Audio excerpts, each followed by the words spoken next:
Odd सतगुरु रामपाल जी परमेश्वर जी की जय हो।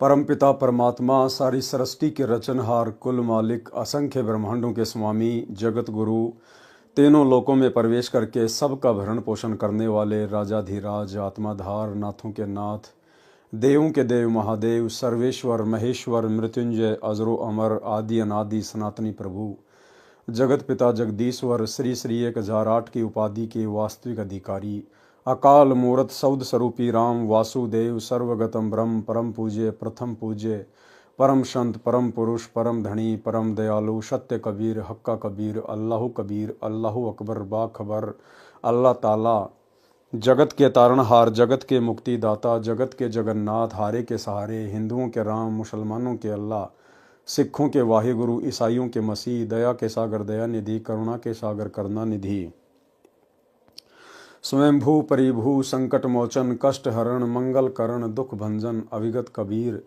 निर्विकार निर्विषम परमात्मा, अलय अलेख सतगुरु, आदि अनादि सतगुरु, असली मर्यादा पुरुषोत्तम, असली राम, असली कृष्ण, असली घनश्याम, असली मुरारी, राजाओं के राजा, महाराजाओं के महाराजा, शहंशाहों के शहंशाह, सम्राटों के सम्राट, भगवानों के भगवान, अल्लाहों के अल्लाह, प्रभुओं के प्रभु, मसीहाओं के मसीह, सच्चे वाहिगुरु, बाबाओं के बाबा, पीरों के पीर, सेठों के सेठ, जगत सेठ, सावलसा सेठ, सर्वगुण संपन्न, अनंत कोटि कलाओं के स्वामी, अनंत कोटि ब्रह्मांडों के नायक, योगियों में महायोगी, ध्यानियों में महाध्यानी, सिद्धों में परम सिद्ध, ज्ञानियों में तत्व ज्ञानी, ब्रह्म ज्ञानी, महाज्ञानी, परम ज्ञानी, सर्वश्रेष्ठ ज्ञानी, विज्ञानी, युवा कबीर, समरथ कबीर, असमवात, अमित ओझा, सच्चे रहनुमा, करीम अल्लाह, सुभान अल्लाह, दुनिया के अंतिम पैगंबर, 8 सितंबर 1951 से गांव धनाना, जिला सोनीपत, हरियाणा, भारतवर्ष की पावन भूमि पे प्रकट रियल कल की भगवान श्री नारायण साकार हरि, श्री बाबा साहेब,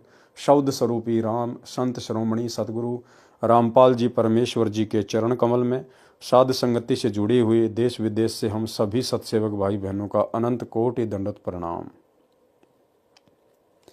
सत्साई भाई और बहनों, दया पूज्य गुरुदेव भगवान की, सतगुरु रामपाल जी परमेश्वर जी की, सारी सृष्टि के रचयिता की, जिनके विशेष आशीर्वाद से आप और हम सभी सत्सेवक भाई बहन साध संगति से जुड़कर अपनी आत्मा के कल्याण हेतु भक्ति मार्ग पर गुरुदेव के तत्व ज्ञान को आधार बनाकर दृढ़ता के साथ निरंतर आगे की ओर बढ़ रहे हैं। भाई और बहनों, इस कलयुग की बिचली पीढ़ी में साध संगतियों का प्राप्त होना ये गुरुदेव भगवान की एक विशेष मेहर है। आप और हम सभी ने इस मेहर को इसी प्रकार से बनाकर रखना है। गुरुदेव के आशीर्वाद से उन्हीं के कर कमल से लिखित पवित्र पुस्तक कबीर सागर के सरलार्थ के ऊपर वीडियो बनाने की श्रृंखला जारी है। इसी श्रृंखला में आज हमारा ये 45वें नंबर का वीडियो है। प्रत्येक वीडियो में गुरुदेव भगवान के आशीर्वाद से आप और हम कुछ न कुछ नया सीखते हैं।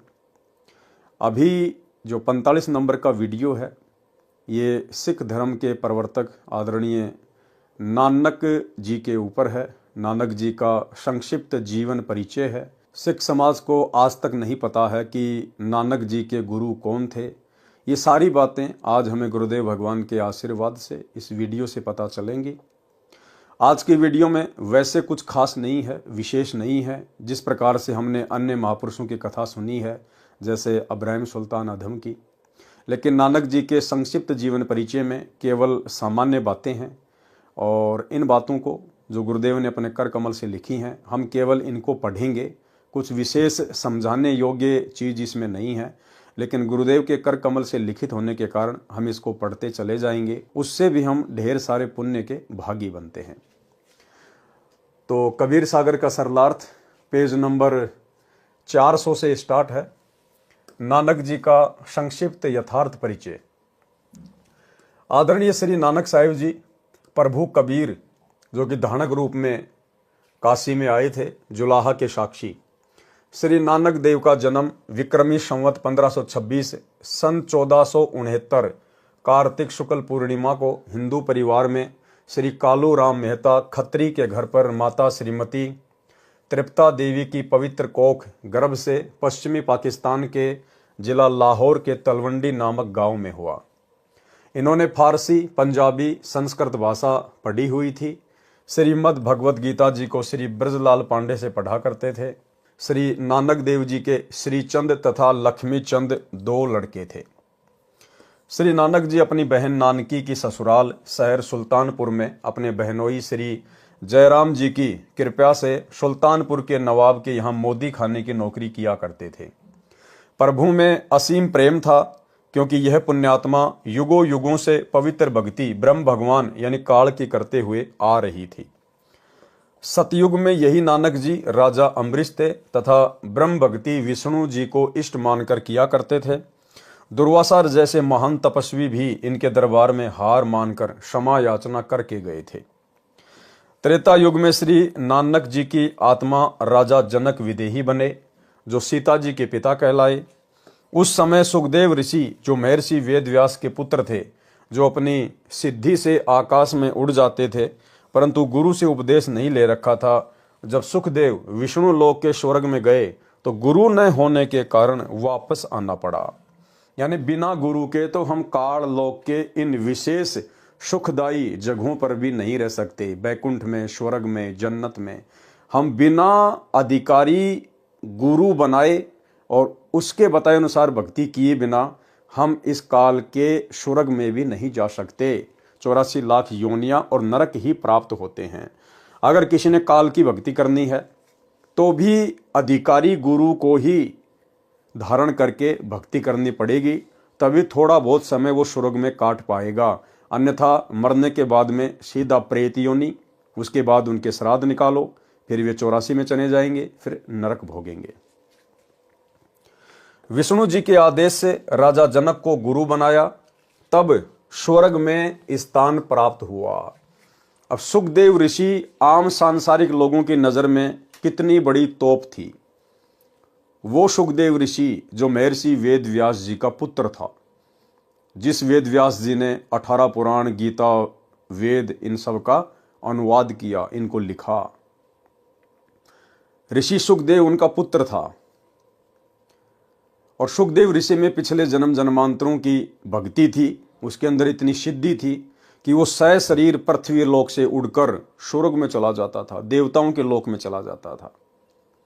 ऐसे एक बार उसने श्री विष्णु जी के लोक में जाने की सोची, और जैसे ही वो श्री विष्णु जी के लोक में जाने लगा तो द्वारपालों ने वहीं पर रोक दिया।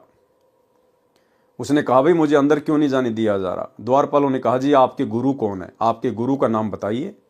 यदि आपने गुरु बनाया होगा, गुरु यदि आपका अधिकारी होगा तो ही आप इस लोक में प्रवेश कर पाएंगे। तो सुखदेव ने कहा कि मुझे गुरु बनाने की क्या आवश्यकता है, मेरे अंदर तो पहले से बहुत ज़्यादा रिद्धि सिद्धि है। बोला, जी यहाँ का जो नियम है वो नियम है। बोला, आप मेरी भगवान विष्णु से बात कराइए। तुरंत वहाँ भगवान विष्णु प्रकट हो गए। विष्णु भगवान ने कहा कि भाई आप कितने बड़े रिद्धि सिद्धि वाले हैं, कुछ भी है, जो नियम है वो नियम है। यदि आपने गुरु धारण कर रखा है, वो भी अधिकारी, तो आप जी मेरे लोक में प्रवेश कर सकते हैं, अन्यथा नहीं कर सकते। और भाई और बहनों, वो सुखदेव ऋषि जब राजा परीक्षित को तक्षक नाग ने डसा, 7वें दिन उसकी मृत्यु होनी थी, और 7वें दिन जब उसको तक्षक नाग ने डसा तो उस समय सुखदेव ऋषि स्वर्ग लोक से परीक्षित राजा की भक्ति के आधार से विमान में बैठकर पृथ्वी पर आया था, उसको श्री सुख सागर की कथा सुनाने के लिए।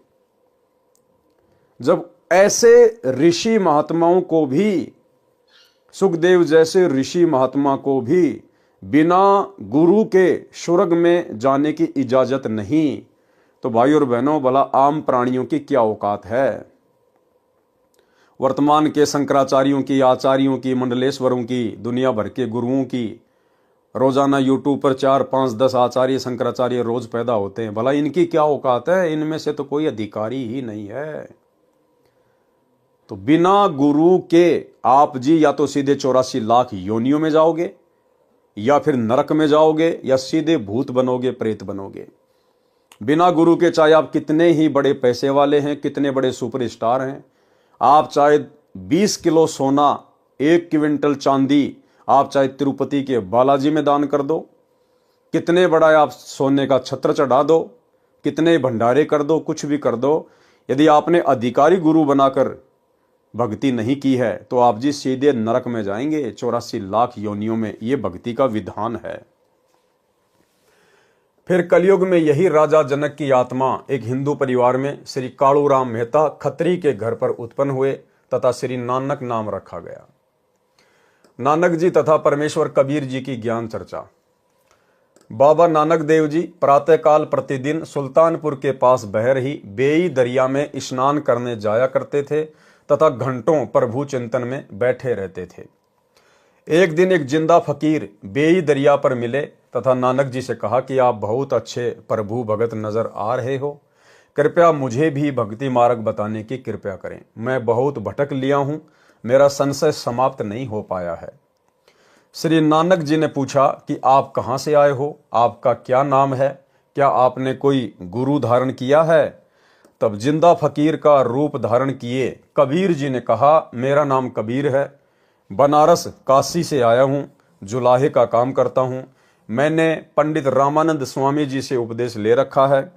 श्री नानक जी ने बंदी छोड़ कबीर जी को एक जिज्ञासु जानकर भक्ति मार्ग बताना प्रारंभ किया। श्री नानक जी ने कहा, हे जिंदा, गीता में लिखा है कि एक ओम मंत्र का जाप करो। सतगुण श्री विष्णु जी जो श्री कृष्ण रूप में अवतरित हुए थे, वे ही पूर्ण परमात्मा हैं। स्वर्ग प्राप्ति का एकमात्र साधारण मार्ग है। गुरु के बिना मोक्ष नहीं। निराकार ब्रह्म की एक ओम मंत्र की साधना से स्वर्ग प्राप्ति होगी। जिंदा रूप में कबीर परमेश्वर जी ने कहा, गुरु किसे बनाऊं? कोई पूरा गुरु मिल ही नहीं रहा जो संशय समाप्त करके मन को भक्ति में लगा सके। स्वामी रामानंद जी मेरे गुरु हैं, परंतु उनसे मेरा संशय निवारण नहीं हो पाया। यहां पर कबीर परमेश्वर अपने आप को छुपाकर लीला करते हुए कह रहे हैं तथा साथ में यह उद्देश्य कि इस प्रकार श्री नानक जी को समझाया जा सकता है। श्री नानक जी ने कहा, मुझे गुरु बनाओ, आपका कल्याण निश्चित है। जिंदा महात्मा के रूप में कबीर परमेश्वर जी ने कहा कि मैं आपको गुरु धारण करता हूं, परंतु मेरे कुछ प्रश्न हैं, उनका आपसे समाधान चाहूंगा। श्री नानक जी बोले, पूछो। जिंदा महात्मा के रूप में कबीर परमेश्वर जी ने कहा, हे गुरु नानक जी, आपने बताया कि तीन लोक के प्रभु रजगुण ब्रह्मा, सतगुण विष्णु तथा तमगुण शिव जी हैं। त्रिगुण माया सृष्टि, स्थिति तथा संहार करती है। श्री कृष्ण जी ही श्री विष्णु रूप में स्वयं आए थे, जो सर्वेश्वर, अविनाशी, सर्व लोकों के धारण व पोषण करता है। ये सर्व के पूज्य हैं तथा सृष्टि रचनहार भी यही हैं। इनसे ऊपर कोई प्रभु नहीं है, इनके माता पिता नहीं है, ये तो अजन्मा है। श्री कृष्ण ने ही गीता ज्ञान दिया है। यह ज्ञान श्री नानक जी ने श्री ब्रजलाल पांडे से सुना था, जो उन्हें गीता जी पढ़ाया करते थे। परंतु गीता अध्याय 2 श्लोक 12, अध्याय 4 श्लोक 5 में गीता ज्ञानदाता ने कहा है कि अर्जुन, मैं तथा तू पहले भी थे तथा ये सर्व सैनिक भी थे, हम सब आगे भी उत्पन्न होंगे। मेरे तथा तेरे बहु जन्म हो चुके हैं, तू नहीं जानता, मैं जानता हूं। इससे तो सिद्ध है कि गीता ज्ञानदाता भी नाशवान है, अविनाशी नहीं है। गीता अध्याय 7 श्लोक 15 में गीता ज्ञानदाता प्रभु कह रहा है कि जो त्रिगुण माया, रजगुण ब्रह्मा जी, सतगुण विष्णु जी, तमगुण शिव जी, इन तीनों रजगुण ब्रह्मा, सतगुण विष्णु, तमगुण शिव जी को कहते हैं त्रिगुण माया। त्रिगुण माया के द्वारा मिलने वाले क्षणिक लाभ के कारण इन्हीं की पूजा करके अपना कल्याण मानते हैं। इनसे ऊपर किसी को शक्ति नहीं मानते, अर्थात जिनकी बुद्धि इन्हीं तीन भगवानों त्रिगुणी माया यानी ब्रह्मा विष्णु महेश तक सीमित है, वे राक्षस स्वभाव को धारण किए हुए मनुष्यों में नीच दूषित कर्म करने वाले मूर्ख मुझे भी नहीं पूजते। यानी गीता अध्याय नंबर 7 श्लोक नंबर 12 से 15 में जो गीता ज्ञानदाता है, जिसने गीता का ज्ञान दिया है, ब्रह्म ने, काल ने श्री कृष्ण जी के अंदर प्रेतवत प्रवेश करके, वो ब्रह्मा विष्णु महेश के बारे में कह रहा है कि जो व्यक्ति ब्रह्मा विष्णु महेश तक की पूजा करते हैं या इससे नीचे देवी देवताओं की पूजा करते हैं, उनको 4 गालियां दी गई है ब्रह्मा विष्णु महेश की पूजा करने वालों को। राक्षस स्वभाव को धारण किए हुए, राक्षस स्वभाव। अभी जैसे दास ने एक छोटा सा वीडियो बनाकर सतलोक आश्रम मैनेजमेंट हरियाणा के ऊपर जो गोहाना में जाटों की धर्मशाला बनाने का ठेका ले रहे हैं, जब दास ने जाट समाज को समझाने के लिए एक वीडियो बनाया तो किस प्रकार से वीडियो में कमेंट्स आ रहे थे, दास के पास में फोन आ रहे थे, सीधी माँ बहन की गालियां। जबकि आप उनके घर में जाके देखो, ब्रह्मा विष्णु महेश के वो पुजारी हैं, मंदिरों में पैदल यात्रा पे जाते हैं, भंडारे करवाते हैं, और उनका स्वभाव राक्षस जैसा। तो ब्रह्मा विष्णु महेश तक की साधना करने वालों को, भक्ति करने वालों को 4 गालियां दी गई है गीता जी अध्याय 7 श्लोक नंबर 12 से 15 में। वे राक्षस स्वभाव को धारण किए हुए मनुष्यों में नीच दुष्कर्म करने वाले, ये ब्रह्मा विष्णु महेश तक की भक्ति करने वाले चोरी भी कर सकते हैं, जारी भी कर सकते हैं, बलात्कार भी कर सकते हैं। इनका कोई स्टैंड नहीं है, क्योंकि इनको तत्व ज्ञान नहीं है, इनको सच्चा सतगुरु प्राप्त नहीं है। दुष्कर्म करने वाले मूर्ख मुझे भी नहीं पूछते। इससे तो सिद्ध हुआ कि श्री विष्णु सतगुण आदि पूजा के योग्य नहीं है, तथा अपनी साधना के विषय में गीता ज्ञानदाता प्रभु ने गीता अध्याय 7 श्लोक 18 में कहा है कि मेरी पूजा भी घटिया है, अनुतमाम है। इसलिए गीता अध्याय 15 श्लोक 4, अध्याय 18 श्लोक 62 में कहा है कि उस परमेश्वर की शरण में जा जिसकी कृपा से ही तू परम शांति तथा सनातन परम धाम सतलोक चला जाएगा, जहां जाने के पश्चात साधक का जन्म मृत्यु का चक्कर सदा के लिए छूट जाएगा। वह साधक फिर लौटकर संसार में नहीं आता, अर्थात पूर्ण मोक्ष प्राप्त करता है। उस परमात्मा के विषय में गीता ज्ञानदाता प्रभु ने कहा है कि मैं नहीं जानता, उसके विषय में पूर्ण संत तत्वदर्शी संतों से पूछो। उसके विषय में पूर्ण ज्ञान तत्वदर्शी संतों से पूछो, यानी जिस भगवान ने गीता का ज्ञान दिया है अर्जुन को, उसने हाथ खड़े कर दिए कि सदा सदा के लिए मोक्ष प्राप्त करवाने वाले परमेश्वर के विषय में मुझे भी ज्ञान नहीं है, मुझे भी जानकारी नहीं है। हे अर्जुन, अगर तुझे उसकी जानकारी चाहिए तो किसी तत्वदर्शी संत की खोज कर। भाई और बहनों, अर्जुन का इतना बड़ा सौभाग्य नहीं था जो द्वापर युग में आए हुए करुणामय ऋषि के रूप में सतगुरु रामपाल जी परमेश्वर जी को, इस तत्वदर्शी संत को जान पाता, पहचान पाता। जबकि परमेश्वर ने पांडवों के यज्ञ में वो लीला की थी, उस लीला को देखकर 5 पांडवों को पैर पकड़ लेने चाहिए थे। लेकिन भाई और बहनों, कहते हैं सकल पदार्थ है जग माही, कर्महीन नर पावत नहीं।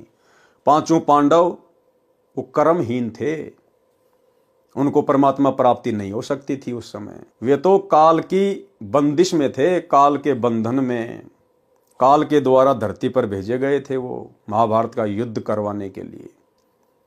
आप और हमारा सौभाग्य है कि आप और हमने तो उस तत्वदर्शी संत को, परमेश्वर को ढूंढने की भी जरूरत नहीं पड़ी, क्योंकि ये परमात्मा ढूंढने से नहीं मिलता। जितना ढूंढोगे उतना तुमसे आगे आगे चलेगा। इस परमेश्वर की जिसके ऊपर रजा होती है, ये उसी को अपनी पहचान करवाता है। और वर्तमान में धरती पर प्रकट होने के बावजूद 90% इन्हीं की संगत जो सतलोक आश्रमों से जुड़ी हुई है, आज भी इन्हें नहीं पहचान पा रही, आज भी इन्हें नहीं जान पा रही। आज भी वो लाखों की संगत जो सतलोक आश्रमों से जुड़ी है, परमेश्वर केवल एक कागज के टुकड़े को मानती है। कबीर जी की समझे जाने वाली दाढ़ी मूछ वाली मुर्दा फोटो को मानती है, और हर साल जून के महीने में उसको भगवान मानकर, कबीर मानकर कबीर प्रकट दिवस मनाती है। और जिंदा कबीर सतगुरु रामपाल जी को केवल अपना गुरु मानती है। और 8 सितंबर के दिन इन आश्रमों में इनका जन्मदिन मनाती है, अवतरण दिवस के नाम पर।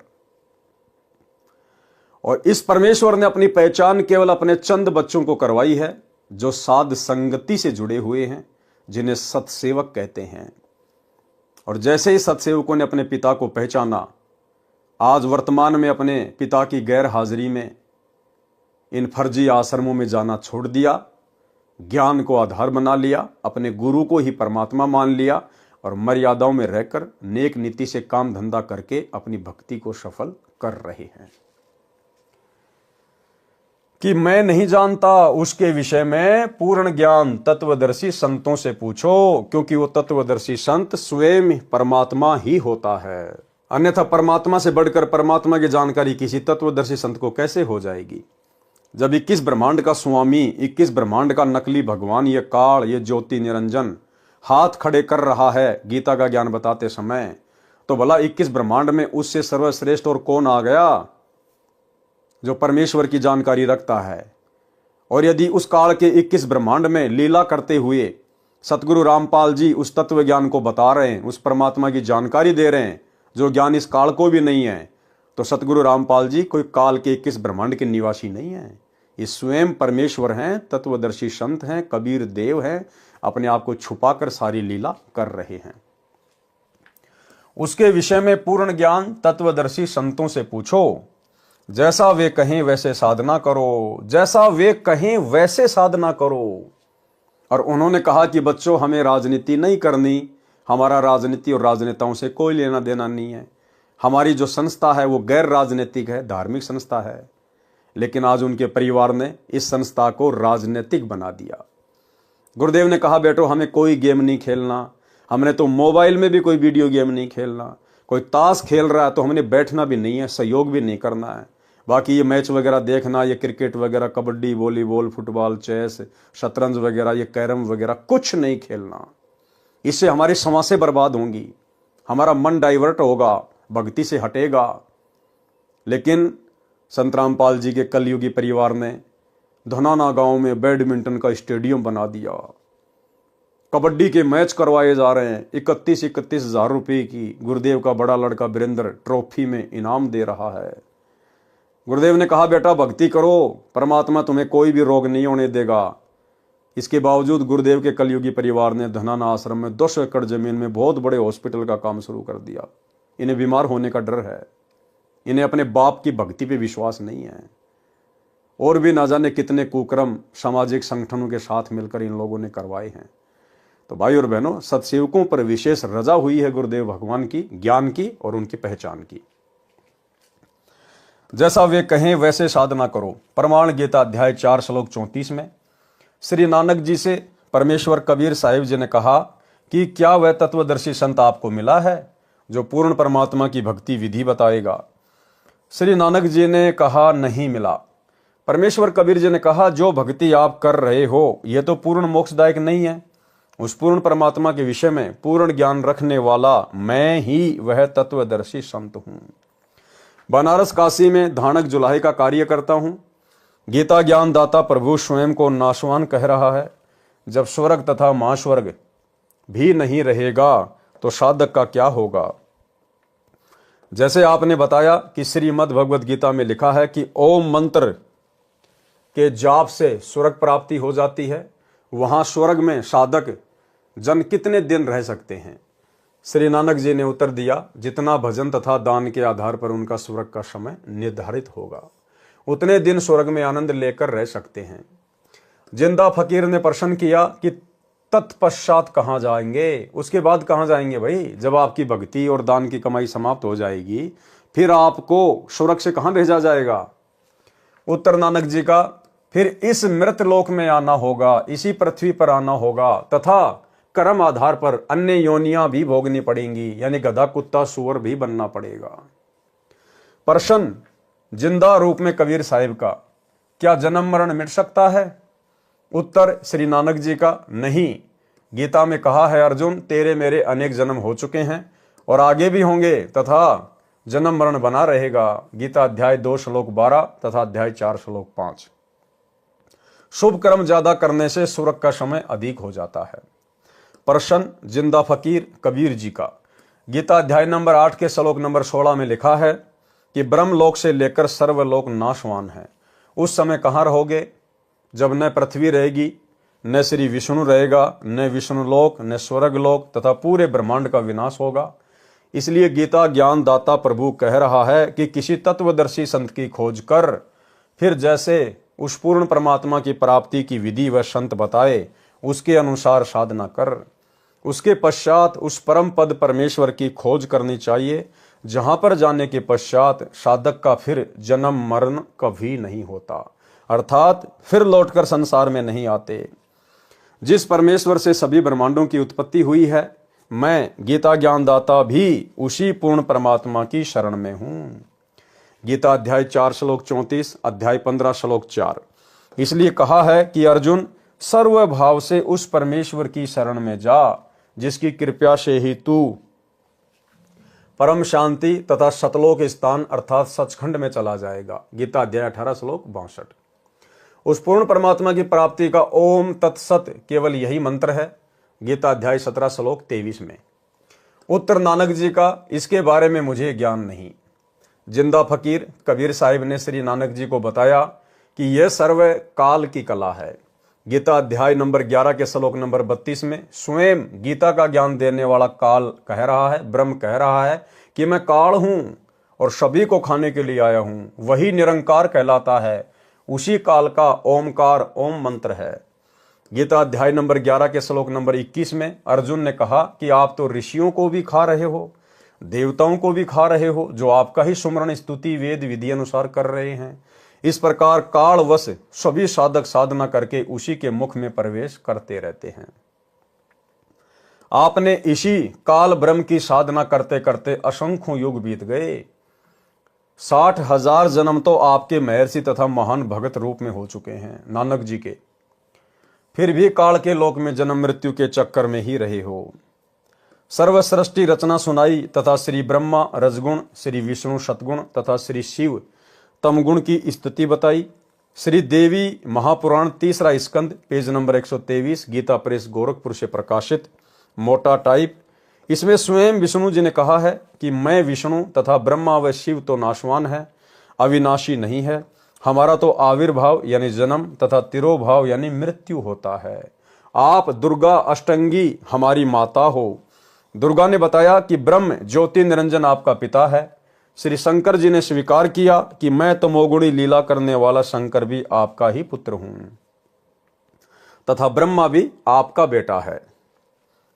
परमेश्वर कबीर जी ने कहा कि हे नानक जी, आप इन्हें अविनाशी अजन्मा, इनके कोई माता पिता नहीं है, आदि उपमा दे रहे हो। यह दोष आपका नहीं है, यह दोष दोनों धर्मों हिंदू तथा मुसलमान के ज्ञानहीन गुरुओं का है, जो अपने अपने धर्म के सदग्रंथों को ठीक से न समझकर अपनी अपनी अटकल से दंत कथा यानी लोकवेद सुना सुनाकर वास्तविक भक्ति मार्ग के विपरीत शास्त्र विधि रहित मनमाना आचरण अर्थात पूजा का ज्ञान दे रहे हैं। दोनों ही पवित्र धर्मों के पवित्र शास्त्र एक पूर्ण प्रभु का ही ज्ञान करा रहे हैं। कुरान शरीफ में सूरत फुरकानी 25 आयत नंबर 52 से 59 में भी मुझ कबीर का वर्णन है। श्री नानक जी ने कहा कि यह तो आज तक किसी ने नहीं बताया, इसलिए मन स्वीकार नहीं कर रहा है।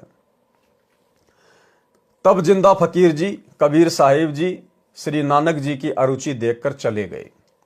उपस्थित व्यक्तियों ने श्री नानक जी से पूछा, यह भगत कौन था जो आपको गुरुदेव कह रहा था? नानक जी ने कहा, यह काशी में रहता है, नीच जाति का जुलाहा धानक कबीर था। बेतुकी बातें कर रहा था, कह रहा था कि कृष्ण जी तो काल के चक्कर में हैं तथा मुझे भी कह रहा था कि आपकी साधना ठीक नहीं है। देखो भाई और बहनों, सोचने की बात है। अब आप और हमें विश्वास होगा कि कैसे पूर्ण संत की शरण में आने के बाद, परमात्मा की शरण में आने के बाद हमारे पिछली जितनी भी गलतियां हैं, जितने भी हमारे पाप कर्म हैं जन्म जन्मांतरों के, कैसे वो परमात्मा उनका सफाया कर देता है। एक सत्संग में गुरुदेव भगवान ने आर्य समाज के प्रवर्तक महर्षि दयानंद सरस्वती के विषय में बताया कि उसने अपने कर कमल से लिखित पुस्तक सत्यार्थ प्रकाश में कबीर जी के लिए बहुत ही उल्टा सीधा बोला है कि कबीर जो है एक ऐसे ही व्यक्ति था, नीची जाति का था, किसी ब्राह्मण ने उसको शिष्य नहीं बनाया, जिस कारण से वो ब्राह्मणों से द्वेष करने लग गया और अपनी तरफ से मनगढ़ंत बातें लिखने लग गया, बताने लग गया।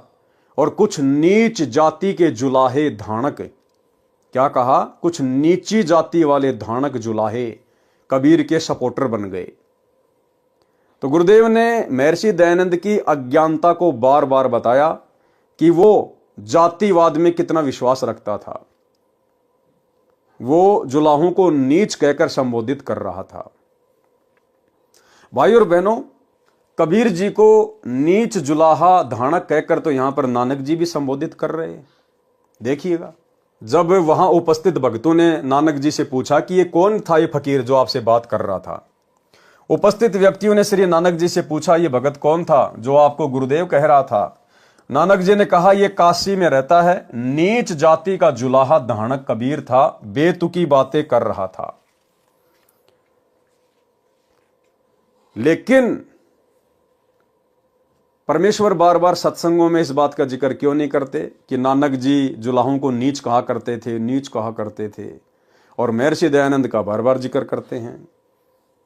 क्योंकि नानक जी फिर आगे चलकर कबीर जी की शरण में आ गए थे, कबीर जी के शिष्य बन गए थे, भगत बन गए थे। और जब भगत बन जाता है कोई परमात्मा का, तो वो जात पात से दूर हो जाता है, धर्म की जंजीरों से, जातियों की बेड़ियों से अपने आप को अलग कर लेता है। इसलिए परमात्मा उसके पिछले अवगुणों को फिर माफ कर देता है, उनका फिर जिक्र नहीं करता परमात्मा। तो इसी प्रकार से परमेश्वर की जब हम शरण में आ जाते हैं, पूर्ण संत की शरण में, तो परमेश्वर हमारे पिछले जन्म जन्मांतरों के पाप कर्मों को साफ कर देते हैं, उनका सफाया कर देते हैं। कह रहा था कि श्री कृष्ण तो काल के चक्कर में है, तथा मुझे भी कह रहा था कि आपकी साधना ठीक नहीं है। तब मैंने बताना शुरू किया, तब हार मानकर चला गया। इस वार्ता से सिखों ने श्री नानक जी को परमेश्वर कबीर साहिब जी का गुरु मान लिया। श्री नानक जी प्रथम वार्ता पूज्य कबीर परमेश्वर के साथ करने के बाद ये तो जान गए थे कि मेरा ज्ञान पूर्ण नहीं है, तथा गीता जी का ज्ञान भी उससे कुछ भिन्न ही है जो आज तक हमें बताया गया था। इसलिए हृदय से प्रतिदिन प्रार्थना करते थे कि वही संत एक बार फिर आए। मैं उससे कोई वाद विवाद नहीं करूंगा, कुछ प्रश्नों का उत्तर अवश्य चाहूंगा। परमेश्वर कबीर जी तो अंतर्यामी हैं तथा आत्मा के आधार व आत्मा के वास्तविक पिता हैं। भाई और बहनों, वही की वही लीला, जो लीला परमेश्वर जी ने धर्मदास जी के साथ की, जो लीला परमेश्वर ने नानक जी के साथ में की, अन्य बड़े बड़े महापुरुषों के साथ में की।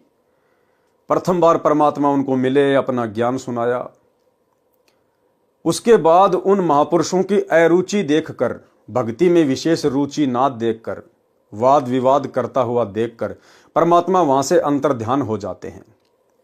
उसके बाद वे आत्माएं काफी लंबे समय तक पश्चाताप करती रहती हैं, 2 महीने 6 महीने। उनके अंदर विशेष वो तड़प पैदा करता है परमात्मा। जैसे धर्मदास जी ने, जब परमेश्वर उनको 6 महीने तक नहीं मिले, दर्शन नहीं दिए, तो धर्मदास जी ने संकल्प कर लिया कि मैं कुछ भी नहीं खाऊंगा, कुछ भी नहीं पीऊंगा, अगर परमेश्वर नहीं आए तो मैं भूखा ही मरूंगा। तो परमेश्वर फिर उस आत्मा की रुचि देखकर फिर वापस प्रकट हुए।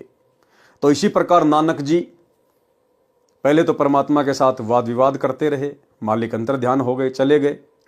लेकिन मन ही मन में नानक जी सोच रहे थे कि मेरा ज्ञान तो बिल्कुल आधा अधूरा है, और जो बातें वो फकीर कह रहा था बिल्कुल सत्य थी, कांटे की थी, भले मैं अभिमानवश नहीं मान रहा था।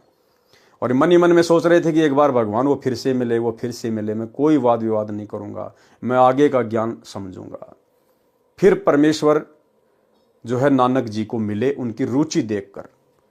ठीक इसी प्रकार भाई और बहनों, परमात्मा इस कलयुग की वर्तमान पिछली पीढ़ी में धरती पर सतगुरु रामपाल जी के रूप में प्रकट हैं, वही कबीर परमात्मा। परमेश्वर ने सन 1994 से अपने यथार्थ 13वें कबीर पंथ की नींव डाली। दिन रात एक कर दी परमेश्वर ने, अपनी नौकरी को भी ठोकर मार दी, अपने परिवार को भी ठोकर मार दी, कभी मुड़ के नहीं देखा। दिन रात एक कर दी हम आत्माओं तक ये सत्ज्ञान पहुंचाने के लिए। उसके बाद भाई और बहनों, जब कई लाखों की संख्या में परमेश्वर के भगत हो गए गुरुदेव के, और जब परमेश्वर ने देखा कि ये तो एक प्रकार से अज्ञानियों का टोल इकट्ठा हो रहा है, ये सत्संगों पर विशेष विवेचन नहीं करते, इन सत्संगों के माध्यम से मैं जो इनकी आंखें खोलना चाहता हूं, इनकी बुद्धि खोलना चाहता हूं, गुरु रूप में आए हुए कबीर परमेश्वर की पहचान करवाना चाहता हूं, ये लोग समझ नहीं रहे, बकवादों से पीछे हट नहीं रहे। तो परमेश्वर आप और हम सबसे नाराज हो गए, नाराज हमारी भक्ति में अरुचि देखकर कि ये तो भक्ति को हल्के में ले रहे हैं, गुरु को हल्के में ले रहे हैं। ऐसा निर्मल ज्ञान दे दिया जो धरती पर आज तक किसी ने नहीं दिया, उसके बाद भी ये पहचान नहीं पा रहे। परमेश्वर हमारी अरुचि देखकर और हमसे दूर हो गए। भाई और बहनों, धर्मदास जी ने तो मात्र परमात्मा को 6 महीने में प्रसन्न कर लिया था। नानक जी ने भी कुछ ही महीनों में परमात्मा को प्रसन्न कर लिया था।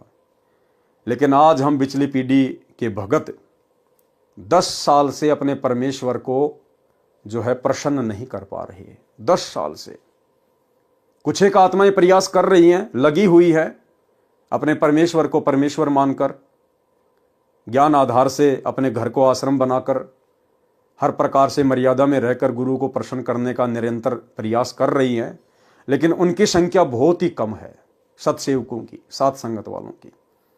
बाकी जो 90% हैं जो सतलोक आश्रमों से जुड़े हुए हैं, उनकी बकवादें बरवाला कांड के बाद से कहीं और ज्यादा बढ़ गई हैं। कम होनी चाहिए थी, परमात्मा को प्रसन्न करना चाहिए था, लेकिन उन 90% भक्तों की बकवादें, गुरुदेव के कलयुगी परिवार की बकवादें, इन कोऑर्डिनेटरों की बकवादें पहले से कहीं और ज्यादा बढ़ गई। और यही कारण है कि परमेश्वर भक्ति में संगत की अरुचि देखकर आज 10 साल से संगत को दर्शन नहीं दे रहे।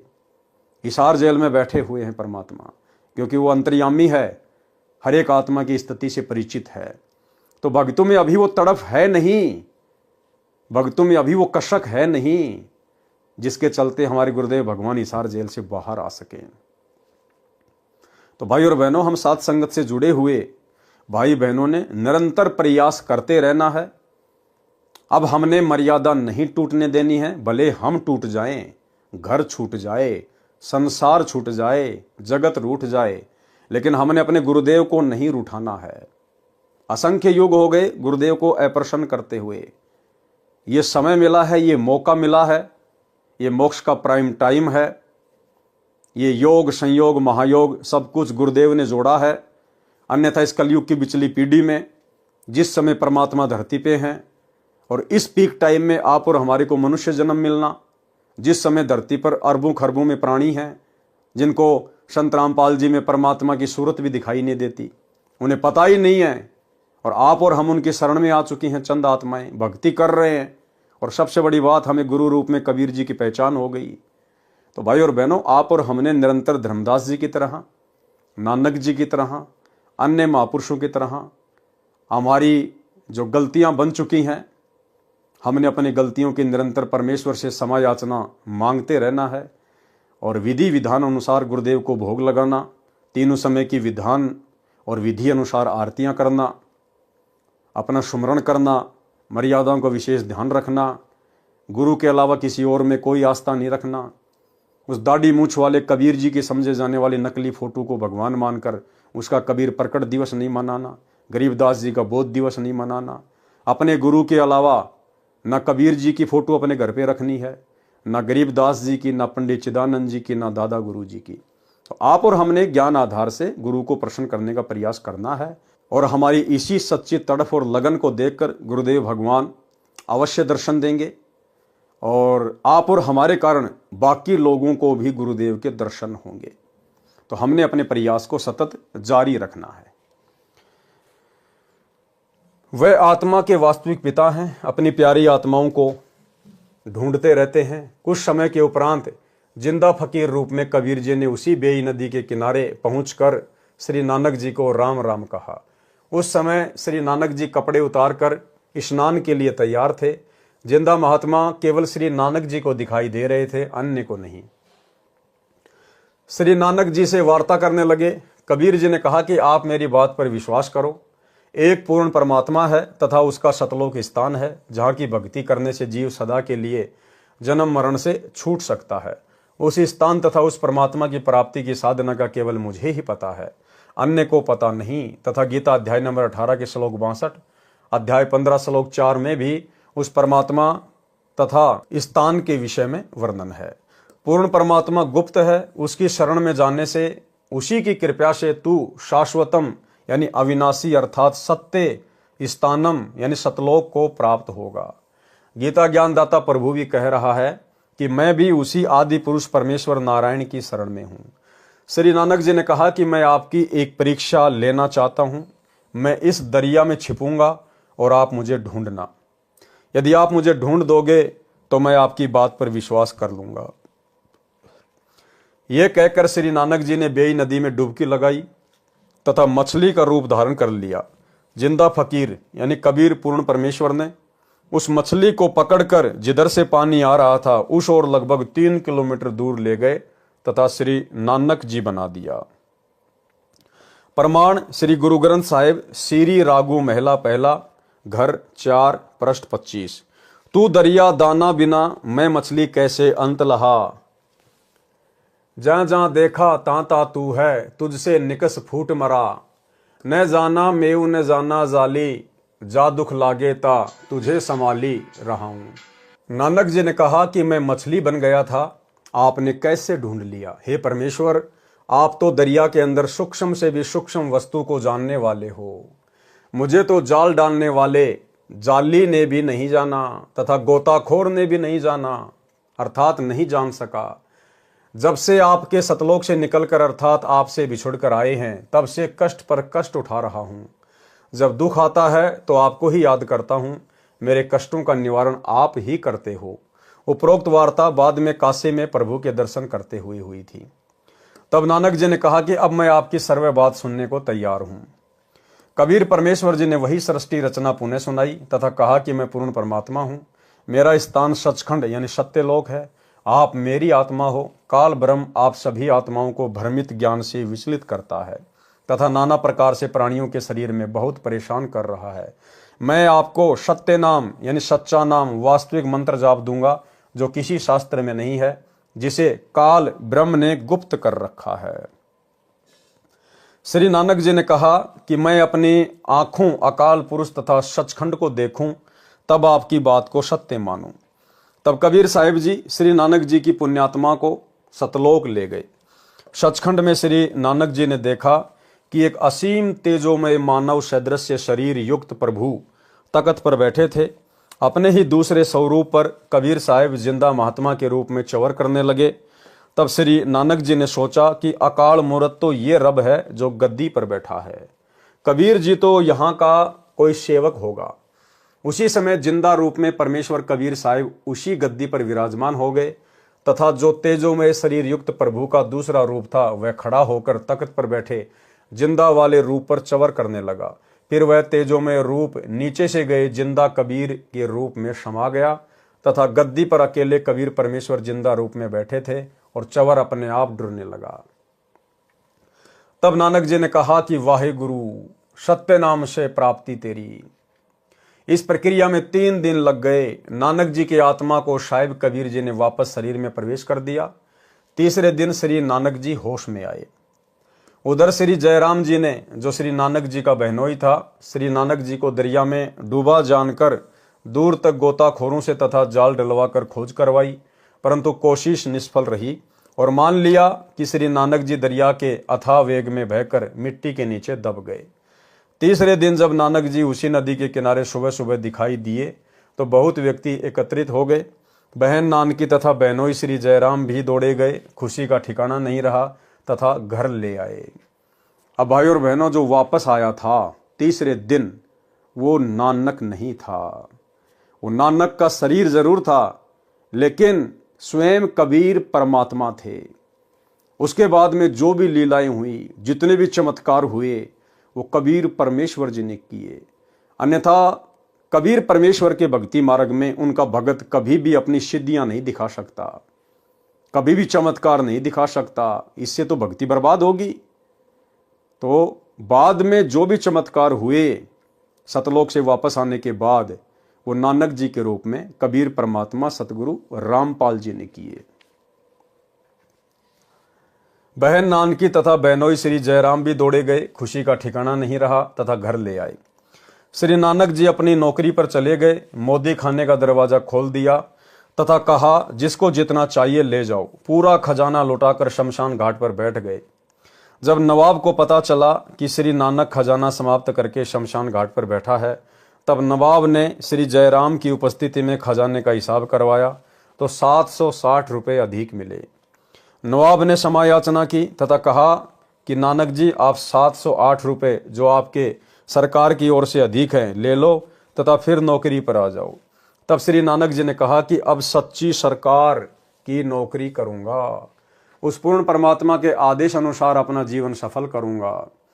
वह पूर्ण परमात्मा है जो मुझे बेई नदी पर मिला था। नवाब ने पूछा, वह पूर्ण परमात्मा कहाँ रहता है तथा ये आदेश आपको कब हुआ? श्री नानक जी ने कहा कि वह सचखंड में रहता है। बेई नदी के किनारे से मुझे स्वयं आकर वही पूर्ण परमात्मा सचखंड यानी सतलोक लेकर गया था।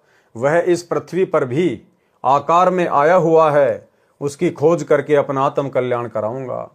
उस दिन के बाद श्री नानक जी घर त्याग कर पूर्ण परमात्मा की खोज पृथ्वी पर करने के लिए चल पड़े। श्री नानक जी सतनाम तथा वाही गुरु की रटना लगाते हुए बनारस पहुंचे। इसलिए अब पवित्र सिख समाज के श्रद्धालु केवल सत्य नाम श्री वाही गुरु कहते रहते हैं। सतनाम क्या है तथा वाही गुरु कौन है यह मालूम नहीं है, जबकि सत्य नाम सच्चा नाम गुरु ग्रंथ साहिब में लिखा है जो अन्य मंत्र हैं। जैसा कि कबीर साहिब ने बताया था कि मैं बनारस काशी में रहता हूं, धानक जुलाहे का कार्य करता हूं। मेरे गुरुजी काशी में सर्व प्रसिद्ध पंडित रामानंद जी हैं। इस बात को आधार रखकर श्री नानक जी ने संसार से उदास होकर पहली उदासी यात्रा बनारस काशी के लिए प्रारंभ की। प्रमाण के लिए देखें जीवन 10 गुरु साहिब, लेखक सोडी तेजा सिंह जी, प्रकाशक चतर सिंह, जीवन सिंह, प्रश्न नंबर 50 पर। परमेश्वर कबीर साहिब जी स्वामी रामानंद जी के आश्रम में प्रतिदिन जाया करते थे। जिस दिन श्री नानक जी ने काशी पहुंचना था उससे पहले दिन कबीर साहिब ने अपने पूज्य गुरुदेव रामानंद जी से कहा कि स्वामी जी कल मैं आश्रम में नहीं आ पाऊंगा क्योंकि कपड़ा बुनने का कार्य अधिक है। कल सारा दिन लगकर कार्य निपटा कर फिर आपके दर्शन करने आऊंगा। काशी बनारस में जाकर श्री नानक जी ने पूछा कोई रामानंद जी महाराज है। सब ने कहा कि वे आज के दिन सर्व ज्ञान संपन्न ऋषि हैं। उनका आश्रम पंचगंगा घाट के पास है। श्री नानक जी ने श्री रामानंद जी से वार्ता की तथा सचखंड का वर्णन शुरू किया। तब श्री रामानंद स्वामी ने कहा यह पहले मुझे किसी शास्त्र में नहीं मिला, परंतु अब मैं आंखों देख चुका हूं, क्योंकि वही परमेश्वर स्वयं कबीर नाम से आया हुआ है तथा मर्यादा बनाए रखने के लिए मुझे गुरु कहता है। परंतु मेरे लिए प्राण प्रिय प्रभु है। पूर्ण विवरण चाहिए तो मेरे व्यावहारिक शिष्य परंतु वास्तविक गुरु कबीर से पूछो, वही आपकी शंका का निवारण कर सकता है। श्री नानक जी ने पूछा कि कहाँ है परमेश्वर स्वरूप कबीर साहिब जी, मुझे शीघ्र मिलवा दो। तब श्री रामानंद जी ने एक सेवक को श्री नानक जी के साथ कबीर साहिब जी की झोपड़ी पर भेजा। उस सेवक से भी सचखंड के विषय में वार्ता करते हुए श्री नानक जी चले तो उस कबीर साहिब के सेवक ने भी सचखंड व सृष्टि रचना जो परमेश्वर कबीर साहिब जी से सुन रखी थी सुनाई। तब श्री नानक जी ने आश्चर्य किया कि मेरे से तो कबीर साहिब के चाकर अर्थात सेवक भी अधिक ज्ञान रखते हैं। इसलिए गुरु ग्रंथ साहिब पृष्ठ 721 पर अपनी अमृतवाणी महिला में श्री नानक जी ने कहा है कि हक्का कबीर करीम तू बेऐब परवरदिगार, नानक बुगोयद जुनो तूरा तेरे चाकरा पखाक। जिसका भावार्थ है कि हे कबीर परमेश्वर जी, मैं नानक कह रहा हूं कि मेरा उद्धार हो गया, मैं तो आपके सेवकों के चरणों की धूल तुल्य हूं। गुरु ग्रंथ साहिब के पृष्ठ 731 पर कहा है कि नीच जाति परदेसी मेरा, खिन आवे तिल जावे, जाकी संगत नानक रहंदा क्यों कर मोंडा पावे। जब नानक जी ने देखा ये धानक जुलाहा वही परमेश्वर है जिसके दर्शन सतलोक सचखंड में किए तथा बेई नदी पर हुए थे। वहां ये जिंदा महात्मा के वेश में थे, यहां धानक जुलाहे के वेश में है। ये स्थान अनुसार अपना वेश बदल लेते हैं, परंतु चेहरा तो वही है, चेहरा तो आज भी वही है। भेष ये परमात्मा देश काल और परिस्थिति के अनुसार बदल लेता है, लेकिन चेहरा वही है, सतलोक ये चेहरा। वही मोहिनी सूरत जो सचखंड में भी विराजमान था, वही करतार आज धानक रूप में बैठा है। श्री नानक जी की खुशी का ठिकाना नहीं रहा, आंखों में आंसू भर गए। तब श्री नानक जी अपने सच्चे स्वामी अकाल मूर्ति को पाकर चरणों में गिरकर सत्य नाम सच्चा नाम प्राप्त किया। तब शांति पाई तथा अपने प्रभु की महिमा देश विदेश में गाई। पहले श्री नानक देव जी एक ओमकार यानी ओम मंत्र का जाप करते थे तथा उसी को सत मानकर कहा करते थे, एक ओमकार। उन्हें बेई नदी पर कबीर साहिब ने दर्शन देकर सतलोक सचखंड दिखाया तथा अपने सत्य पुरुष रूप को दिखाया। तब सतनाम का जाप दिया तथा नानक जी का काल लोक से मुक्ति हुई। नानक जी ने कहा है कि इसी का प्रमाण गुरु ग्रंथ साहिब के राग सीरी महिला 1 प्रश्न नंबर 24 पर शब्द नंबर 29। एक सुवान दुई सुवानी नाल बलके भोके सदा बियाल, कुड़ छुरा मुठा मुर्दहार धानक रूप रहा करतार। मैं पति की पंदी न करनी की कार, ऊं बिगड़े रूप रहे विकराल। तेरा एक नाम तारे संसार, में एहो आस एहो आधार। मुख निंदा आखा दिन रात, पर गर जो ही नीच मनाती। काम क्रोध तन वसै चंडाल, धानक रूप रहा करतार। भाई सूरत मलोकी वेश, ऊ ठगवाड़ा ठगी देश। खरा सियाणा बहुता बार, धानक रूप रहा करतार। मैं किता न जाता हराम खोर, उहू किया मुँह देसा दुष्ट चोर। नानक नीच कहे विचार, धानक रूप रहा करतार। दूसरा प्रमाण नीचे प्रमाण है जिसमें कबीर परमेश्वर का नाम स्पष्ट लिखा है। श्री गुरु ग्रंथ साहिब प्रश्न नंबर 721 राग तिलंग महला पहला में है। और अधिक प्रमाण के लिए प्रस्तुत है राग तिलंग महला first Punjabi Guru Granth Sahib page number 721। यक अर्ज गुप्तम पेश तो दर गोश कौन करतार, हक्का कबीर करीम तू बे ए परवरदिगार।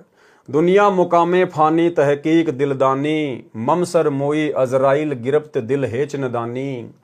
जन पीसर पदर बिरादरा कस नेस्त दस्तगीर, आखिर बैफ्तम कस नदारद चू शब्द तकबीर। शबरोज गस्तम दर हवा करदेम बदी ख्याल, गाहे न नेकी कार करदम मम ई चीनी अहवाल। बदबख्त हम चू बखील गाफिल बेनजर बेकाब, नानक बोगोयद तनु जूरा तेरे चाकरा पाखाग। सरलार्थ आगे परमेश्वर ने इनका विस्तार से किया है। सरलार्थ यहां पर केवल हिंदी अनुवाद।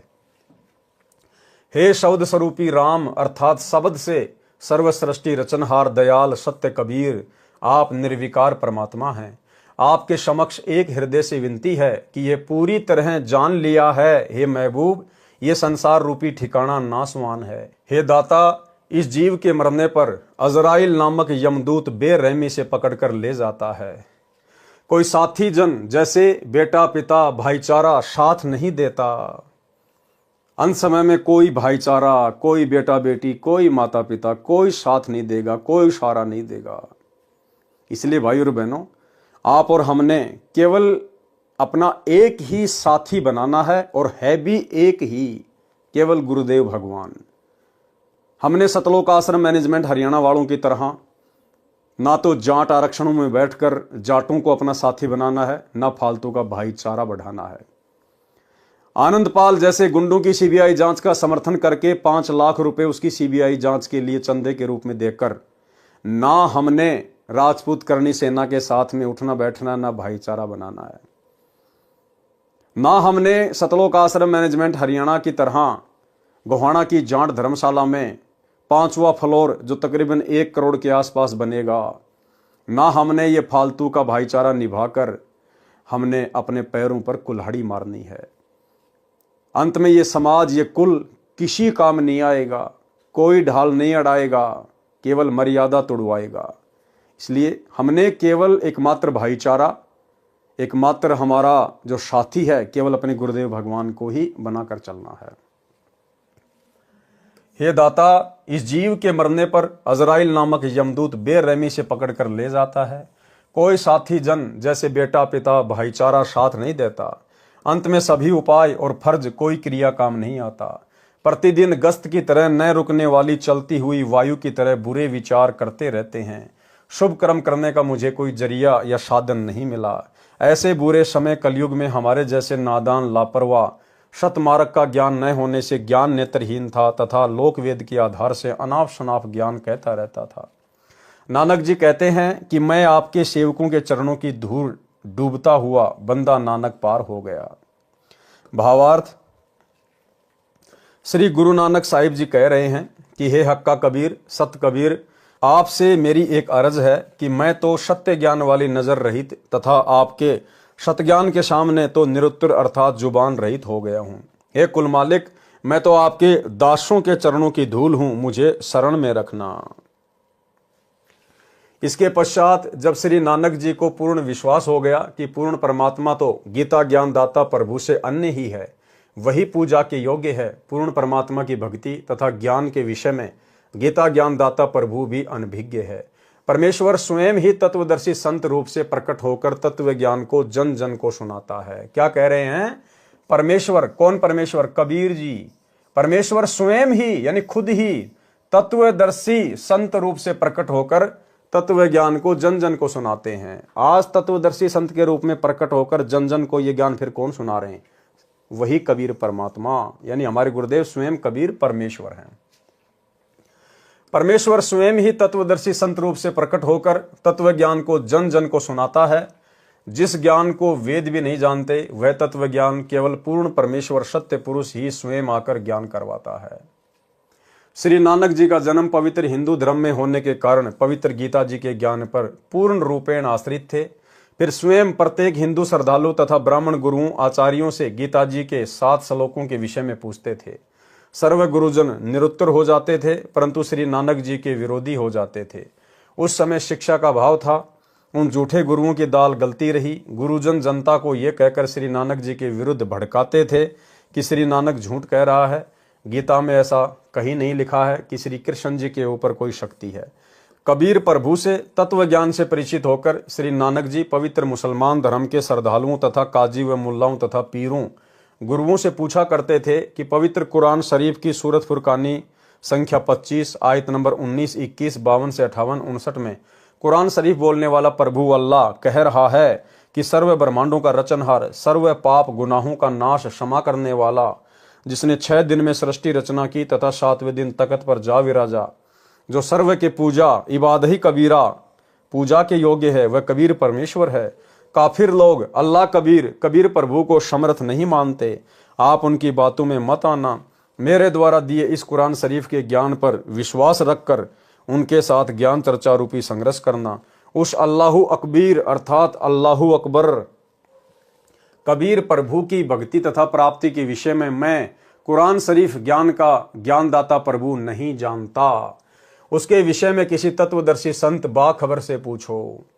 पवित्र मुसलमान धर्म के मार्गदर्शकों से पूछा कि यह स्पष्ट है कि श्री कुरान शरीफ के ज्ञानदाता प्रभु, जिसे हजरत मोहम्मद जी अपना अल्लाह मानते थे, के अतिरिक्त कोई और समर्थ परमेश्वर है जिसने सारे संसार की रचना की है, वही पूजा के योग्य है। कुरान शरीफ का ज्ञानदाता प्रभु अपनी साधना के विषय में तो बता चुका है कि 5 समय नमाज करो, रोजे रखो, बंग दो। फिर वही प्रभु किसी अन्य समर्थ प्रभु की पूजा के लिए कह रहा है। क्या वह बाखबर तत्वदर्शी संत आप किसी को मिला है? यदि मिला हो तो ये साधना नहीं करते, इसलिए आपकी पूजा वास्तविक नहीं है, क्योंकि पूजा के योग्य पूर्ण मोक्षदायक पाप विनाशक तो केवल कबीर नामक प्रभु है। आप प्रभु को निराकार कहते हो।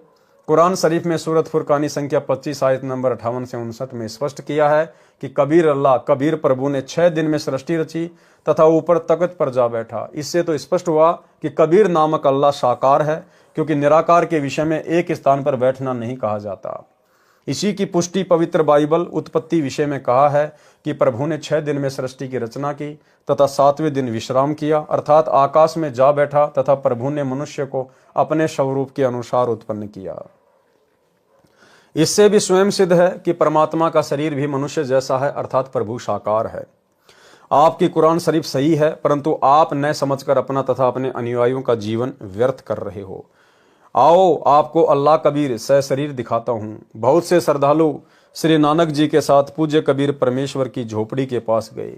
श्री नानक जी ने कहा कि यही है वह अल्लाहु अकबर, मान जाओ मेरी बात। परंतु भ्रमित ज्ञान में रंगे श्रद्धालुओं को विश्वास नहीं हुआ। भाइयों और बहनों, 650 साल पहले का वो समय, ना कोई शास्त्र था, ना कोई पढ़े लिखे लोग थे। भला एक काशी में आए हुए जुलाहा का कार्य करने वाले कबीर जी को कैसे अल्लाह मान लेते? सोचिए, वर्तमान में तो सब कुछ है, विज्ञान है, टेक्नोलॉजी है, तत्व ज्ञान दे दिया परमात्मा ने, हर प्रकार के धर्म ग्रंथों का सभी भाषाओं में अनुवाद करवा दिया, सोशल मीडिया, टीवी, इंटरनेट, सौ प्रमाण, सौ सुख दे रहे गुरुदेव भगवान। और हम सत्सेवक भाई बहन दिन रात चिल्ला रहे हैं, दुनिया को समझा रहे हैं कि ये दुनिया जिस कल की भगवान को सोशल मीडिया पर ढूंढ रही है, यूट्यूब पर ढूंढ रही है, भविष्य वक्ता कह चुके हैं वो कल की आ चुका है, प्रकट हो चुका है, अपना कार्य गुप्त रूप में कर रहा है। समय आने पर बहुत जल्दी वो सबके सामने प्रकट होगा, पूरी विश्व पर राज करेगा। इस कलयुग में सतयुग जैसा माहौल हो जाएगा। और हम दिन रात चिल्ला रहे हैं कि वो कल की भगवान स्वयं सतगुरु रामपाल जी हैं। सत्संग तो सुनो। वो दुनिया वाले भला कैसे मानेंगे? 650 साल पहले भला वो लोग कैसे मान जाते, जब वर्तमान में इतना सब कुछ होने के बाद और उस कल की भगवान की शरण में आने के बाद सतलोक आश्रमों से जुड़े हुए 90% भगत भाई बहन भी अपने गुरु को कबीर नहीं मान रहे। तो भाई और बहनों, 650 साल पहले भला वो मुसलमान भाई नानक जी के साथ जाकर और कबीर जी को एक टूटी फूटी झोपड़ी में फटे पुराने कपड़े पहनकर जुलाहे का काम करता हुआ देखकर भला उसको अल्लाह कैसे मान लेते, जब आज सब कुछ क्लियर करने के बाद हमारे खुद के भगत भाई बहन जो सतलोक आश्रमों से जुड़े हुए हैं, वे खुद अपने गुरु को कबीर नहीं मान रहे, अल्लाह नहीं मान रहे, अपने गुरु के रहते सहते और एक कागज के टुकड़े को अल्लाह मान रहे हैं, कबीर मान रहे हैं। और जून के महीने में उसका कबीर प्रकट दिवस मनाते हैं, उस कागज की नकली मुर्दा फोटो का। तो बताओ 650 साल पहले भला गुरु रूप में आए हुए कबीर जी को कौन परमात्मा मान लेता। परंतु भ्रमित ज्ञान में रंगे श्रद्धालुओं को विश्वास नहीं हुआ। मुल्ला, काजी तथा पीरों ने कहा कि नानक जी झूठ बोल रहे हैं, कुरान शरीफ में उपरोक्त विवरण कहीं नहीं लिखा, क्योंकि सर्व समाज अशिक्षित था, वही अज्ञान अंधेरा अभी तक छाया रहा। अब तत्व ज्ञान रूपी सूर्य उदय हो चुका है। गुरु ग्रंथ साहिब राग अशावरी महला 1 के कुछ अंश। साहिब मेरा एको है भाई एको है, आपे रूप करे बहुबाती, नानक बपूड़ा एव कहे। जो तिन किया सो सचू थिया, अमृत नाम सतगुरु दिया। गुरु पूरे ते गति मति पाई, बूढ़त जगु देखिया तऊ डरी भागे। सती गुरु राखे ते बड़ भागे, नानक गुरु की चरणों लागे। मैं गुरु पूछिया अपना साचा बिचारी राम। आगे पेज नंबर है गुरु ग्रंथ साहिब में कहां लिखा हुआ है। उपरोक्त अमृतवाणी में श्री नानक साहिब जी स्वयं स्वीकार कर रहे हैं कि साहिब एक ही है तथा मेरे गुरुजी ने मुझे उपदेश नाम मंत्र दिया, वही नाना रूप धारण कर लेता है। अर्थात वही सत्य पुरुष है, वही जिंदा रूप बना लेता है, वही दानक रूप में भी विराजमान होकर आम व्यक्ति अर्थात भगत की भूमिका करता है। ठीक इसी प्रकार ये सारा रोल वर्तमान में वही कबीर परमात्मा सतगुरु रामपाल जी के रूप में कर रहे हैं कि साहिब से सतगुरु भय, सतगुरु से भय साध, ये तीनों अंग एक हैं, गति कुछ अगम अगाध। शास्त्र विरुद्ध पूजा करके सारे जगत को जन्म मृत्यु व कर्म फल की आग में जलते देखकर जीवन व्यर्थ होने के डर से भागकर मैंने गुरुजी के चरणों में शरण ली। बलिहारी गुरु आपने दियो हाड़ी सदवार, जिन मानस ते देवते किए करत न लागी वार। आपी ने आप सजियो आपी ने रचियो नाऊ, दुई कुदरती साचिए करी आसणु डिठो चाऊं। दाता करता आपे तू तुसी देवही करही पशाऊं। तू जनोई सबसे दे लैस ही जिंद कवाऊं, करी आसणु डिठो चाऊं। अब ये पंजाबी भाषा है, अरबी का भी इसमें मिक्स है, तो आप और हम तो नहीं समझ सकते इसको, लेकिन परमात्मा ने सरलार्थ किया हुआ है। भावार्थ है कि पूर्ण परमात्मा जिंदा का रूप बनाकर बेई नदी पर आए, अर्थात जिंदा कहलाए, तथा स्वयं ही दो दुनिया, ऊपर सतलोक आदि तथा नीचे ब्रह्म व परब्रह्म के लोक को रचकर ऊपर सत्य लोक में आकार में आसन पर बैठकर चाव के साथ अपने द्वारा रची दुनिया को देख रहे हैं। तथा आप ही स्वयंभू अर्थात माता के गर्भ से जन्म नहीं लेते, स्वयं प्रकट होते हो। यही प्रमाण पवित्र यजुर्वेद अध्याय 40 मंत्र 8 में है कि कबीर मनीषी स्वयंभू परिभू व्यवधाता। भावार्थ है कि कबीर परमात्मा सर्वज्ञ है, मनीषी का अर्थ है सर्वज्ञ होता है तथा अपने आप प्रकट होता है। वह सनातन परिभू अर्थात सर्वप्रथम वाला प्रभु है।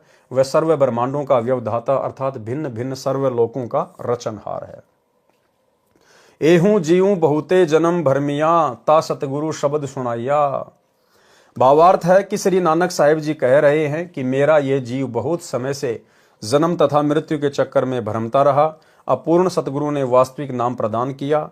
श्री नानक जी के पूर्व जन्म सतयुग में राजा अमरीश, त्रेता में राजा जनक हुए थे और फिर नानक जी हुए, तथा अन्य योनियों के जन्मों की तो गिनती ही नहीं।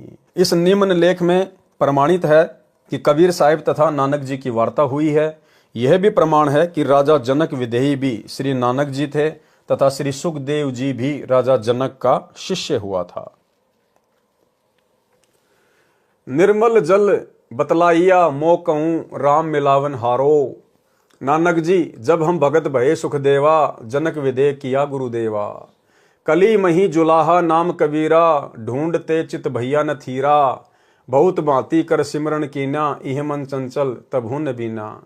जब करी ज्ञान भये उदासी, तब न काटी काली फांसी। जब हम हार परे सतगुरु दुआरे, दे गुरु नाम दान लिए उधारे। कबीर जी, सतगुरु पुरुष सतगुरु पाइया, सती नाम ले हृदय बसाइया। जात कमीणा जुलाहा अपराधी, गुरु कृपया ते भक्ति समाधि। मुक्ति भैया गुरु सतगुरु बचनी, गैया सु सहसा पीरा। जुग नानक सतगुरु जपियों, कीट मुरिद कबीरा। सुनी उपदेश संपूर्ण सतगुरु का, मनमयी भया आनंद। मुक्ति का दाता बाबा नानक रिंचक रामानंद। ऊपर लिखी वाणी प्राण संगली नामक पुस्तक से लिखी है। इसमें स्पष्ट लिखा है कि वाणी संख्या 9 तक दोहों में पूरी पंक्ति के अंतिम अक्षर मेल खाते हैं, परंतु वाणी संख्या 10 की 5 पंक्तियां तथा वाणी संख्या 11 की पहली 2 पंक्तियां चौपाई रूप में है, तथा फिर 2 पंक्तियां दोहा रूप में है, तथा फिर वाणी संख्या 12 में केवल 2 पंक्तियां हैं जो फिर दोहा रूप में है। इससे सिद्ध है कि वास्तविक वाणी को निकाला गया है, जो वाणी कबीर साहिब जी के विषय में श्री नानक जी ने सतगुरु रूप में स्वीकार किया होगा। नहीं तो दोहों में चलती आ रही वाणी फिर चौपाइयों में नहीं लिखी जाती, फिर बाद में दोहों में लिखी है। ये सब जानबूझकर प्रमाण मिटाने के लिए किया है।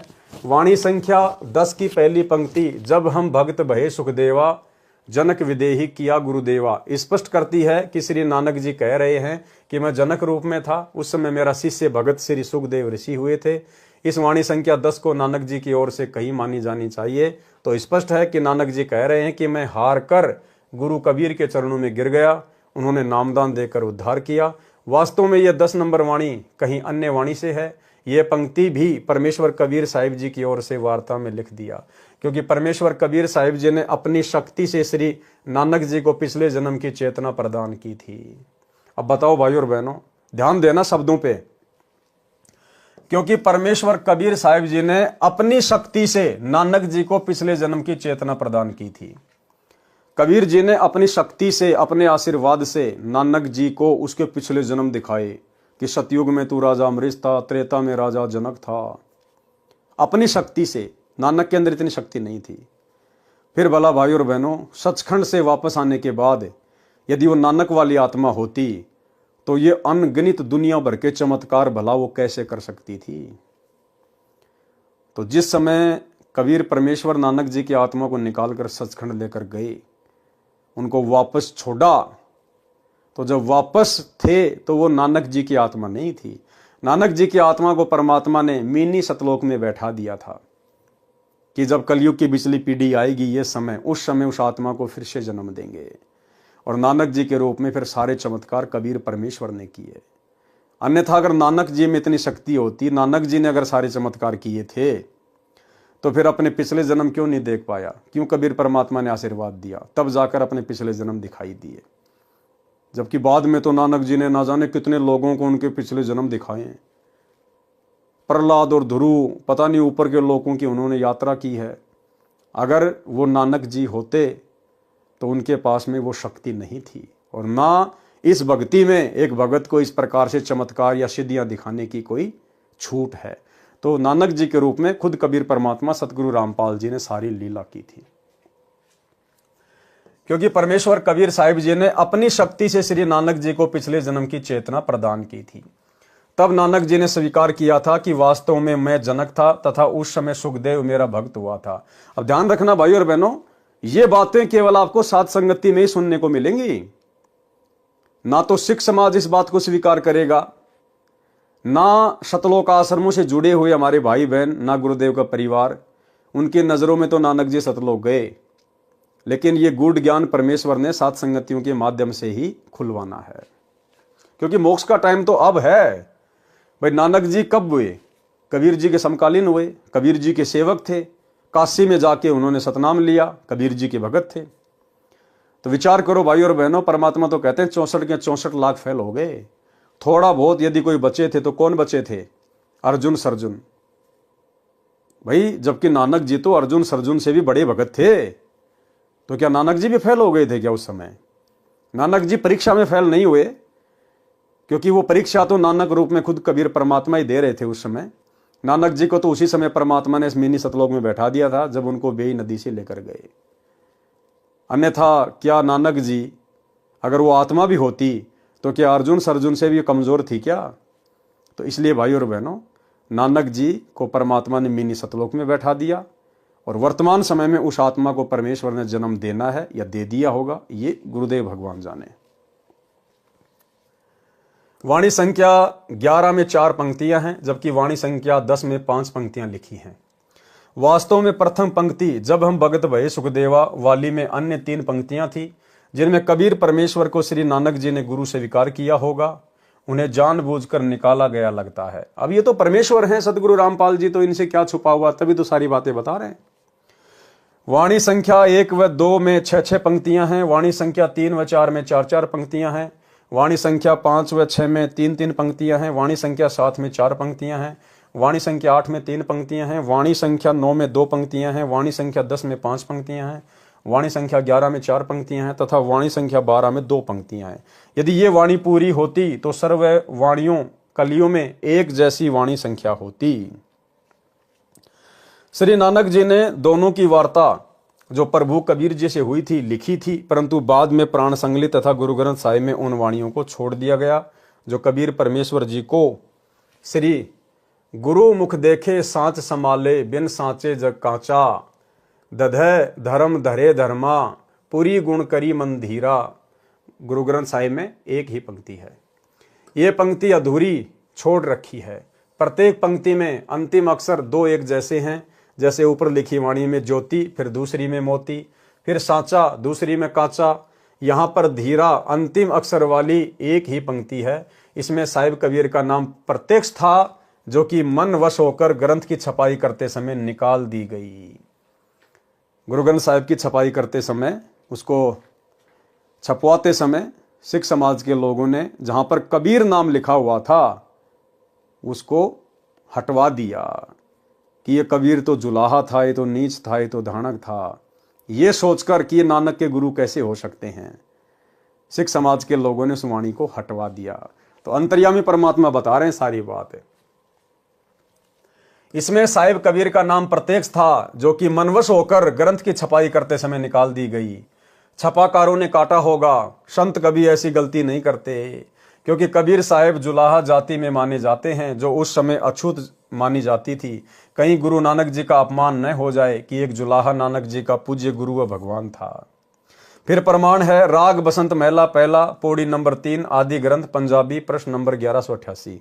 नानक हवमो शब्द जलाइया, सतगुरु साचे दरस दिखाइया।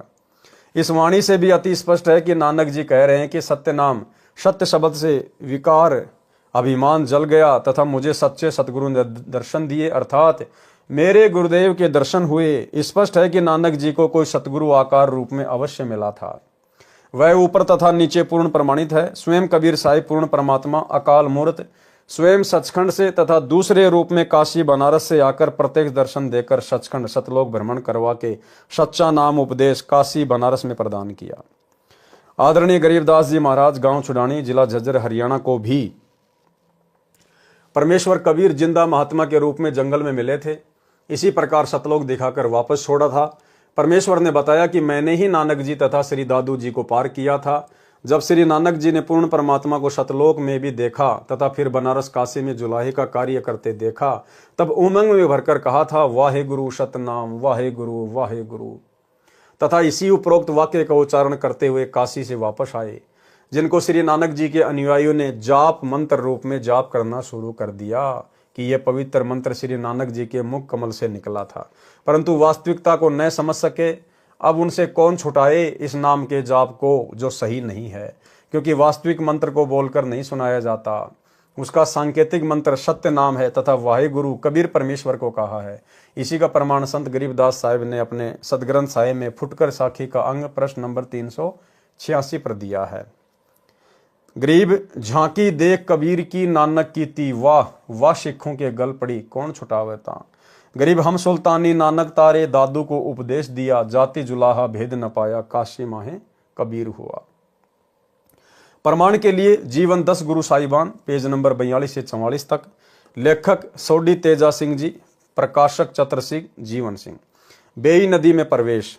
तो भाई और बहनों, आज के वीडियो में हम केवल इतना ही लेंगे, क्योंकि नानक जी का जो संक्षिप्त जीवन परिचय है वो परमेश्वर जी ने हमें कई बार सुना रखा है और नानक जी ने कोई ज़्यादा बहसबाजी वगैरह अपने परमेश्वर के साथ में नहीं की थी। सीधे सीधे तौर पर वे परमेश्वर के ज्ञान को मान चुके थे, अपनी भक्ति में लग गए थे, उनके प्रचार प्रसार में लग चुके थे। वैसे तो बहुत लंबा चौड़ा उनका जीवन रहा, बहुत उन्होंने चमत्कार किए, जिसके ऊपर अगर 1000 पृष्ठ की पुस्तक बना दी जाए तो भी थोड़ी है। सिख भाइयों के पास तो ऑलरेडी भाई बाल्य वाली जन्म साखी ये सब उपलब्ध है, लेकिन उन सब बातों से हमारे को कोई विशेष मतलब नहीं है। तो गुरुदेव भगवान ने संक्षिप्त रूप में श्री नानक जी का जीवन परिचय यहाँ पर अपने कर कमल से कबीर सागर के सरलार्थ में लिखा है। इसके ऊपर एक वीडियो और बनेगा जो कि कल रात्रि 8 बजे का वीडियो होगा, वो भी इसी प्रकार से नानक जी के जीवन के ऊपर ही होगा। उसके बाद फिर जो अगला वीडियो होगा वो हम भगत भाई बहनों के विशेष मतलब का होगा, और बहुत सारी बातें आगे के तीसरे नंबर के वीडियो में आप और हमें जानने और सुनने को मिलेगी। तो आज के वीडियो में केवल इतना ही। गुरुदेव भगवान हम सबको आज्ञा दें, इजाज़त दें, आशीर्वाद दें। बंदी छोड़ सतगुरु रामपाल जी भगवान की जय हो।